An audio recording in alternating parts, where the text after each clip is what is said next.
some of my friends are big into, pizza making and baking and the messy food play. Some of that makes me nervous. Some friends of mine put their kid in, genuinely, a plastic bucket of ketchup. But it's a sort of, finger waste of ketchup. For me, if you're uncomfortable with it, right, that's why they kind of go to nursery and you do all that sort of messy stuff there and you get rid of that energy over there.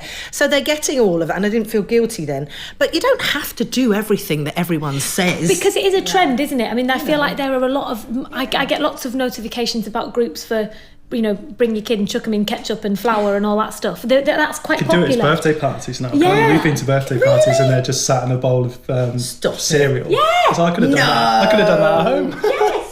Oh, I haven't heard that. That's, I'm out of the loop on that one with older kids. But yeah, I don't get that. Because they love the sound and they love all those bits. My children love textures, and when I used to play also with them, you get a tray and you put sand in it and you can draw with your finger, and I was teaching them letters and sounds and all that, or you can do it with flour, or you can do it with sugar. Those sorts of messy, but it's contained. It was in a big tray, and it wasn't all over the carpet, which would drive me mad. So again, don't feel you have to follow the trend. Do what feels comfortable, otherwise you're going to get very stressed and very tense, and your kids will pick up on that, and then the whole thing is awful. So only do it if you feel like you have to constantly be saying, no, don't put it there and don't do that. It's just not worth it.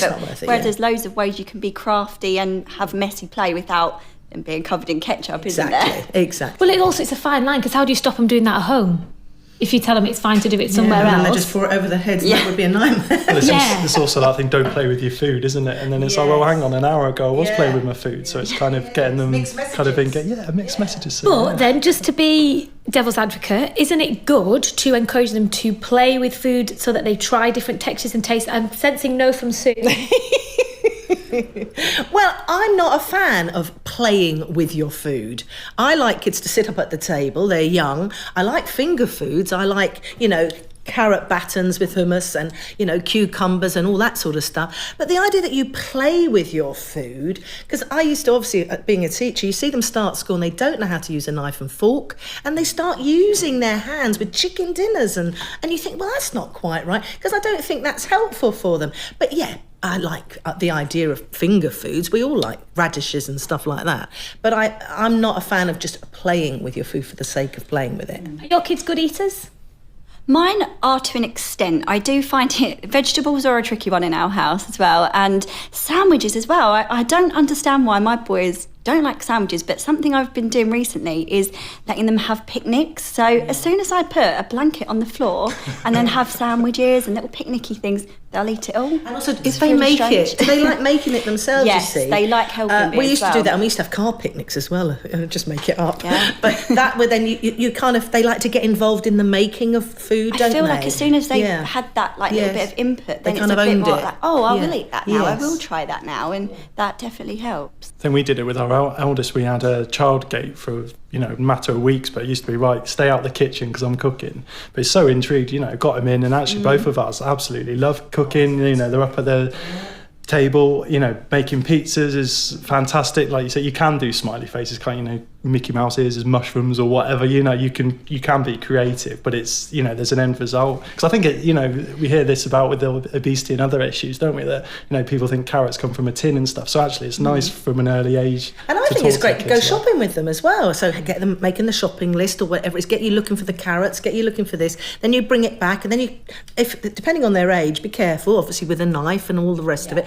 Get them involved in the whole thing. Because for me, sitting around the table is something I really enjoy doing. Eating and talking. So my children have always had that right the way up, and we could go to restaurants, they weren't embarrassing.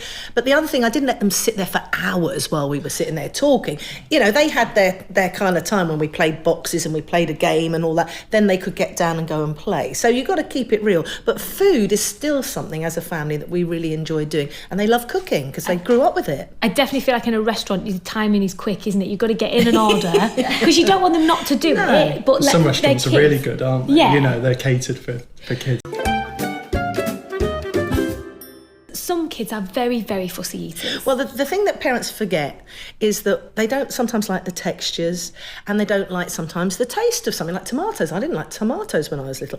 But it actually takes, science has said, about 15 times sometimes for a child to get used to a flavour. So you don't just bombard them with it, get angry with them, make it an issue. You might just say, oh, well, do you want to try a spoon of this if you're eating lasagna or something and they haven't had it before? Do you want to try that? Oh, yeah, lovely. And then you're relaxed around it, and then the next time they might try a bit more of it. And don't give up after the first time of saying, oh, I don't really like that. And don't make food an issue. If you start to get tense around food, because I work with lots of families around this issue, and then food becomes like, oh, it's dinner time.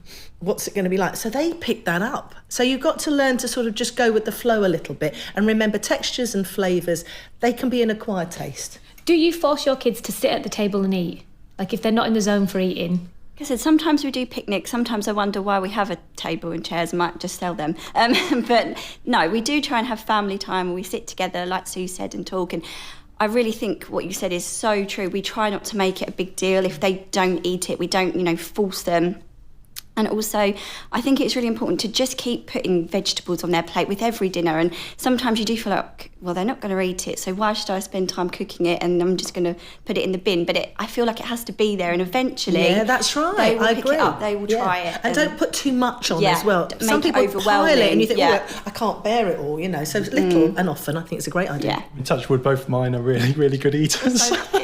I mean, my eldest is a human dustbin. They will literally eat anything. The younger, is getting a little bit pickier.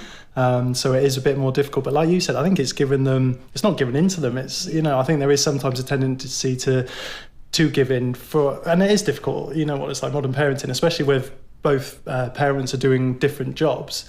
You haven't got this, everyone sits down at 6 o'clock and sits around the table because mum comes back late, dad comes back late. But we do make an effort to get everybody around the table and sit there and stuff. And they get that from an early age. And obviously we did it with the eldest. The youngest doesn't know any different. But I think in an ideal world, everybody, I would love to, and I know lots of my friends would love to, have a home cooked meal that you all sit down to around the table. But as you said, that's not always going to happen.